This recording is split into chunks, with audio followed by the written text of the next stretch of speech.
بسم الله الرحمن الرحیم. د تفسیر بغوی یو واقعه ذکر کړی د حضرت یوسف علیه السلام په سوره یوسف کې د هغې دا چې کوم حالات راغلي تفصیلا واقعه ده.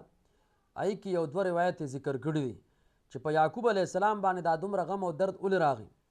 نو دغه روایت کې ذکر کړي دي چې یعقوب علیه السلام خواته یو ورځ یو غریب سړی راغی. نو یعقوب علیه السلام ورته زر ته روټۍ څه خوراک راوړم. یعقوب علیه السلام پسې کې مشغول شو. هغه غریب سړی هغه ایر شو، بس هغه غریب دا هغه ځای نه لاړو. الله تعالی ورته وحی وکړه ای یعقوب علیه السلام، وی تا خو زما یو غریب بنده ایر کو او د هغه تا خیال ونه ساتل، وی داسې به دې وجړم چې 40 کاله به جړاګانې کې. او وقت چل وشو چې الله تعالی ته یوسف علیه السلام رک کو، 40 کاله ورپسې جړاګانې کړې وي. نو یو کول دا ذکر کی او دویم کول دا ذکر کی چې په ګاونډیانو کې یعقوب علیه السلام یو خپل کور کې بیزه حلاله کړې وه. د تفسیر بغوی روایاتو کې دا خبره ما خپل هم کتلې ده او یعقوب علیه السلام هغې له پکې عیسو نه که.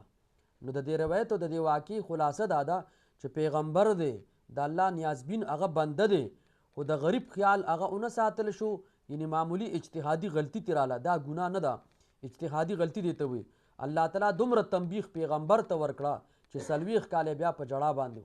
نو مونږ او تاسو هر ټایم د غریبانانو ګاونډ کې اوسیږو یا غریبانان مونږ سره وي خپل خپلوانو کې، نو د غریب حد درجه هغه خیال ساتل پکاري.